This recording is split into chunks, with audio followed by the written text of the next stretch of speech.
नमस्कार, मी राहुल कुलकर्णी. राज्याचे मंत्री, त्यांचं मंत्रिपद तर गेलंच. माणिकराव कोकाटे यांची अटक जरूर टळलेली आहे, पण त्यांची आमदारकी रद्द झाली. थँक्स टू श्री राहुल गांधी, की जेव्हा मनमोहन सिंग सरकारच्या काळामध्ये लालू प्रसाद यादव यांना शिक्षा आली होती, तेव्हा एक ऑर्डिनन्स आणला होता त्या सरकारनं. आणि अशी जर शिक्षा झाली, तर किमान 3 महिन्याचा विंडो पिरियड मिळावा. तेवढ्या 3 महिन्याच्या काळामध्ये त्यांची आमदारकी जाऊ नये वगैरे अशी त्यांची भूमिका होती त्या ऑर्डिनन्सची. राहुल गांधींनी प्रेस कॉन्फरन्समध्ये तो ऑर्डिनन्स फाडला. तो आज उपयोगी आला, कारण तो ऑर्डिनन्स फाडल्यामुळं तो कायदा झाला नाही आणि जो पीपल रिप्रेझेंटेटिव्ह ऍक्ट 1951 आहे आणि ह्या निमित्ताने बघा आपल्याला कायदा नीट समजून घ्यायला हवा. कायदा काय सांगतो? कायदा काय सांगतो? कायदा हे सांगतो की जर 2 वर्ष किंवा 2 वर्षापेक्षा अधिकची शिक्षा झाली, तर त्या लोकप्रतिनिधीची जी काही त्याचा तो ज्या कुठल्या मंडळाचा सदस्य असेल, विधिमंडळाचा असेल किंवा संसदेचं असेल, तर ते रद्द होतं आणि ते रद्द झालेलं आहे. अंटील त्या शिक्षेला स्थगिती मिळत नाही. ते श्री राहुल गांधी यांच्या संदर्भामध्ये आहे. ते मी तुम्हाला सांगेल की ते कधी घडलंय. पण भारतात लोकप्रतिनिधी, खासदार किंवा आमदार जर एखाद्या गुन्ह्यात 2 वर्ष किंवा त्याहून अधिक कारावासाची शिक्षा जर त्यांना झाली, तर ते तात्काळ अपात्र ठरतात. म्हणजे त्यांची संसद किंवा विधानसभेची जागा रिक्त होते आणि ते पोटनिवडणूक लढवू शकत नाहीत. माणिकराव कोकाटे यांच्याबद्दल तेच झालंय. त्यांची आमदारकी रद्द झालेली आहे. आता तिथे पोटनिवडणूक होईल आणि त्या पोटनिवडणुकीमध्ये माणिकराव कोकाटे यांना उमेदवार होता येणार नाही. हा नियम काय आहे? हा आहे जनप्रतिनिधित्व कायदा 1951, representation of the people's act 1951. त्याचं जे कलम 8(3), 8(3) ज्याला आपण म्हणतो ते आहे. आता ते कलम काय बघा.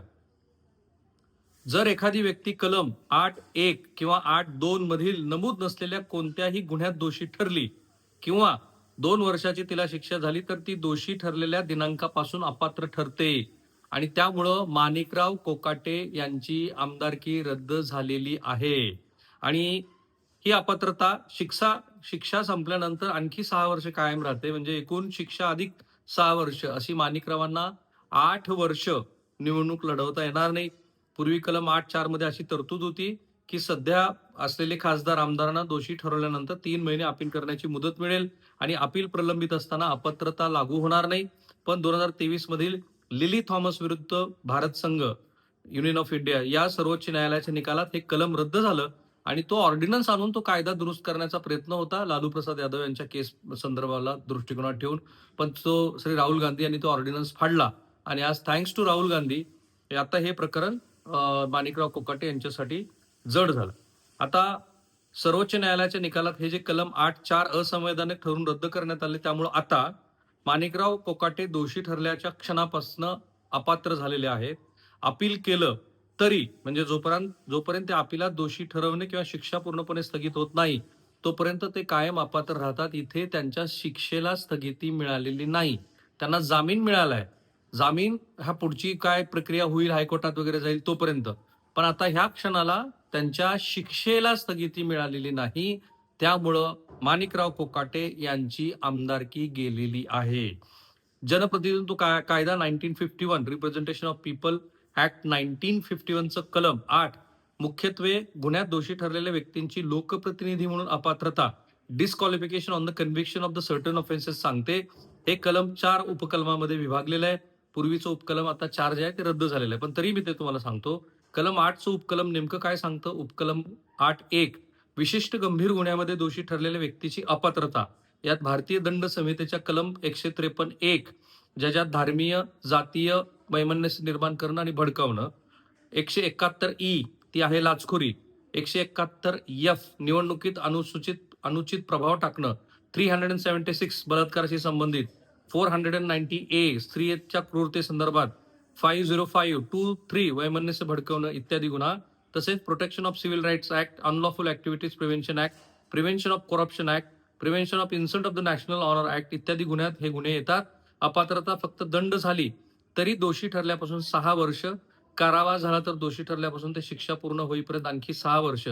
उपकलम 8(2) इतर काही विशिष्ट गुन्ह्यासाठी उदाहरणार्थ होर्डिंग्स, प्रॉफिटेरिंग, अन्न औषध भेसळ, हुंडा प्रतिबंध कायदा इत्यादी. अपात्रता किमान 6 महिने कारावास झाला तर दोषी ठरल्यापासून ते शिक्षा पूर्ण होईपर्यंत आणि प्लस 6 वर्ष. उपकलम 8(3) वरील 1 वगैरे वगैरे. तर हे मी का सांगितलं, तर ह्या उपकलमाचा आपल्याला नीट अभ्यास असायला हवा.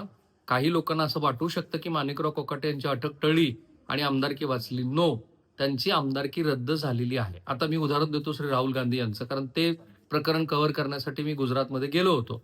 गुजरातच्या न्यायालयाने मोदी या नावाला घेऊन संपूर्ण मोदी समाजाचा, म्हणजे ते ज्या ओबीसी प्रवर्गातनं येतात, त्या समाजाचा अवमान केला. म्हणून श्री राहुल गांधी यांना अवमान याचिकेमध्ये 2 वर्षाची शिक्षा दिली. मॅक्सिमम शिक्षा कन्व्हिक्शन राहुल गांधी यांच्यासाठी त्या खटल्यामध्ये 2च वर्ष होती आणि ती शिक्षा दिली. शिक्षा दिल्यानंतर राहुल गांधी यांची त्यांचं जे सदस्यत्व आहे ते स्टँड कॅन्सल्ड झालं. त्यानंतर 2-3 महिन्याचा कालावधी उलटला. पण ज्या वेळेला हायकोर्टामध्ये हे प्रकरण आलं, तेव्हा हायकोर्टाने त्या शिक्षेला, आणि पुढे सुप्रीम कोर्टामध्ये याच्याबद्दलची बरीच काही चर्चा झाली बहुधा असं मला आठवतं, त्या शिक्षेला स्थगिती दिली. त्यांच्या अटकेला तर दिली, पण शिक्षेला स्थगिती दिली. तो मूळ फरक आहे. शिक्षेला एकदा स्थगिती दिल्यानंतर राहुल गांधी यांना मोठा दिलासा मिळाला आणि त्यांचं लोकसभेचं सदस्यत्व कायम राहिलं. ह्या केसमध्ये माणिकराव कोकाटे यांना अटकेपासून संरक्षण मिळालंय आणि ते येईलच त्याचं कारण त्यांना ₹1,00,000 जाच मुचलक्यावरती बॉन्डवरती त्यांना जामीन मिळालेला आहे. अर्थात आत्ताच हॉस्पिटलला मेडिकल बुलेटिन पण इश्यू केल्यासारखं सांगितलं, की माणिकराव कोकाटे काळ आलं तेव्हा त्यांच्या हृदयाची धडधड वाढली होती. आम्ही त्यांची अँजिओग्राफी केली तेव्हा 4 ब्लॉकेजेस दिसले. त्यांना आम्ही तातडीनं आयसीयूमध्ये भरती केलं आणि साहजिक आहे कुठल्याही माणसाला, तो राजनेता असू देत, नाहीतर सामान्य माणूस असू दे, एकदा का तुम्हाला जेलमध्ये जाण्याची वेळ आली, की तुमची अस्वस्थता वाढते. तसं झालं माणिकराव कोकाटे यांचं. सो त्यांना आयसीयूमध्ये भरती करावं लागलं आणि नाशिक पोलीस जेव्हा तिथे आले, तेव्हा माणिकराव कोकाटे आयसीयूमध्ये आहेत असं त्यांना दिसलं. त्यामुळे हा दिलासा त्यांना मिळालाय. पुढचे 7 दिवस माणिकराव कोकाटे यांना लीलावती रुग्णालयामध्येच थांबायचं आहे आणि आत्ता पुढं जोपर्यंत त्यांच्या शिक्षेला स्थगिती मिळत नाही, आणि आज कोर्टाने सांगितले की सत्र न्यायालयामध्ये आणि कनिष्ठ न्यायालयामध्ये, माफ करा कारण मी ते बघितलं जजमेंट सगळं, कनिष्ठ न्यायालयामध्ये माणिकराव कोकाटे यांना ज्या कारणावरून शिक्षा झाली, ज्या पुराव्याच्या आधारावरती शिक्षा झाली, त्यात असं दिसतं आहे की त्यांना शिक्षा होण्या इतपत त्यांच्या विरोधामध्ये गंभीर असे पुरावे आहेत. आणि महत्वाचं ऑब्झर्वेशन जे कनिष्ठ न्यायालयाने मांडलं होतं, तेच हायकोर्टाने पण म्हटलं, तुम्ही एक लोकप्रतिनिधी आहात, तुम्ही मंत्री आहात आणि अशा स्थितीमध्ये तुम्ही ज्या पद्धतीनं ईओडब्ल्यू, इकॉनॉमिकली विकर सेक्शनचा लाभ घेऊन स्वतःसाठी, स्वतःच्या भावासाठी आणि नातलगांच्या गोतवळ्यासाठी नाशिक शहरामध्ये तुम्ही सदनिका घेतली, तो गुन्हा आहे आणि त्या गुन्ह्यामुळेच तुम्हाला ही शिक्षा देतोय. माणिकराव कोकाटेंच्या नशिबाचे फासे किती उलटे पडलेत बघा. 4-5 टर्म नंतर त्यांना कसं बसं मंत्रिपद मिळालं. पहिलं मंत्रिपद इतक्या वादग्रस्त वक्तव्यामुळे गेलं. माझं मत आहे की ते वक्तव्यामुळे जावं अशी स्थिती नव्हती. अर्थात ते जुगार खेळत असतानाचे, कथित जुगार खेळत असतानाचे व्हिडिओ बाहेर आले आणि त्यांचं मंत्रिपद गेलं कृषीचं. नंतर त्यांच्याकडे दुसरं मंत्रिपद आलं. तिथेही ते एन्जॉय करत होते, कारण गेल्या आठवड्यात मी बघितलं की त्यांनी बरेच काही सकारात्मक निर्णय घ्यायला सुरुवात केली होती आणि माणिकराव कोकाटेंचा फायनान्शियल इंटरेस्ट तरी त्या कृषी खात्यामध्ये दिसला नव्हता. इथेही तो असल्याची चर्चा नव्हती. मग अशा स्थितीमध्ये माणिकराव कोकाटे यांच्या नशिबानंतर त्यांना मिळालेलं जे मंत्रिपद आहे, ते मंत्रिपद टिकेल असं वाटलं होतं, पण ते गेलं. नुसतंच मंत्रिपद नाही गेलेलं, तर त्यांची आमदारकी गेली. महाराष्ट्रातल्या लोकप्रतिनिधीसाठी हा इशारा आहे.